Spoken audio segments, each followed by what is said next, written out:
Welcome to video lecture on data structures. Myself, Dr. Shubha S., Assistant Professor, Department of Computer Science from Government First Grade College, Malleshwaram, Bangalore, would like to present this video lecture.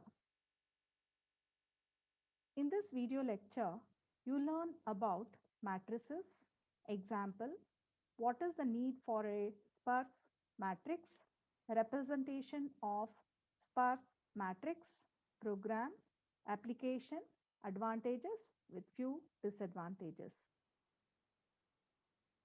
So what are matrices? So matrix means it is a mathematical object which arises in many physical problems. So as a computer scientist, we are interested in studying the different ways to represent matrices so that the operations to be performed on them can be carried out efficiently. So a matrix consists of m rows and n columns and will contain m cross n number of elements in it. Now in the example provided here, we have matrix A with 3 rows and 4 columns, and matrix B has 4 rows and 3 columns. So when we observe number of elements in each, we have 3 into 4 and 4 into 3 number of elements, that is 12 and 12 each. Now when the number of rows is equal to number of columns, we call that matrix as a square matrix. And to access any element in a matrix, we write as A of ij. So what is the need for a sparse matrix?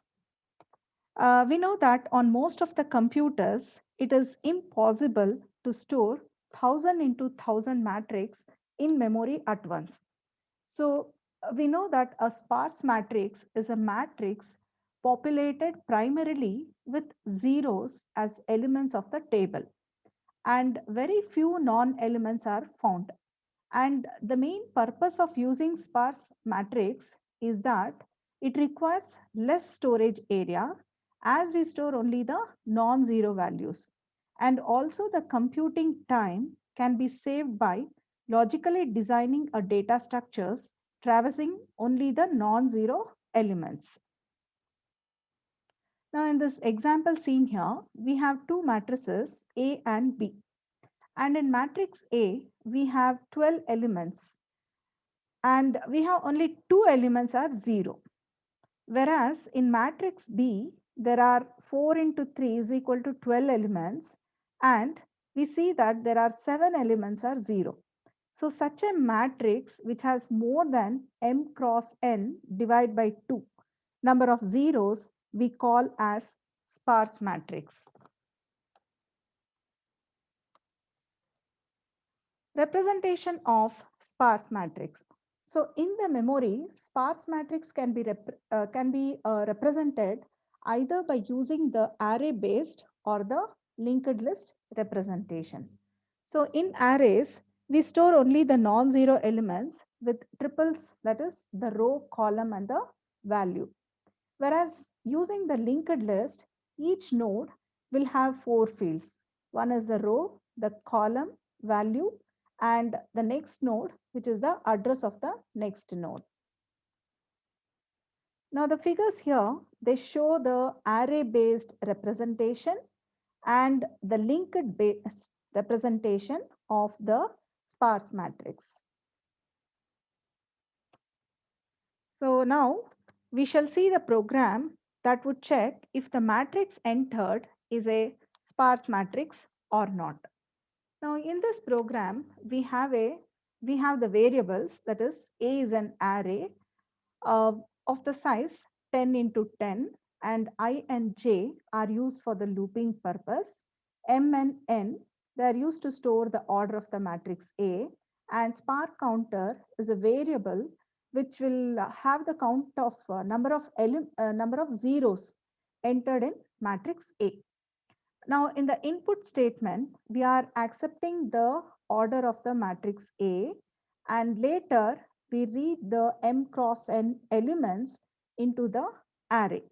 So you can observe that as we are reading the value of the elements into the array, we are also cross checking, that is, we are making a decision if the entered element is equal to 0 or not. Now, if the entered element is 0, then the sparse counter will be incremented by 1. If not, if it is not equal to 0, it remains the same. Now, once it completes the output statement, we are going to check if spark counter is greater than m into n divided by 2. So if it is greater than m cross n divided by 2, then the matrix entered will be said as sparse matrix. Otherwise, the matrix is not a sparse matrix. So finally, it is going to give the number of zeros entered. That is, the spark counter will have the number of zeros entered in the matrix A. So here is a sample example. Now the order of the matrix is 3 and 3, that is M and the elements entered are 1, 2, 3, 4, 0, 0, 0, 0, 0. So when we observe this matrix, inputted matrix, there are 5 zeros and 4 non-zero elements. So m cross n, that is 3 into 3 is 9, 9 divided by 2 is, that is 4.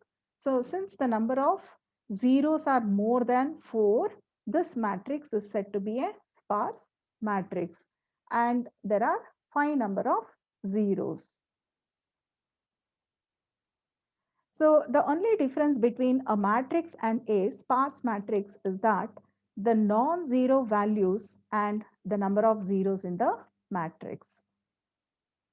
So the advantages of using the sparse matrix is that it saves large amount of space and speeds up the processing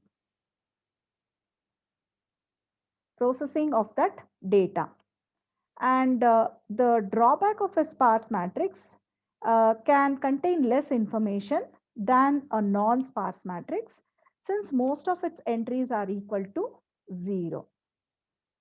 So now that we have come to the end of the video lecture, I hope you have understood the concepts of matrices, its example, and what was the need for the sparse matrix, its program, application, advantages, and the disadvantages. So thank you for watching the video.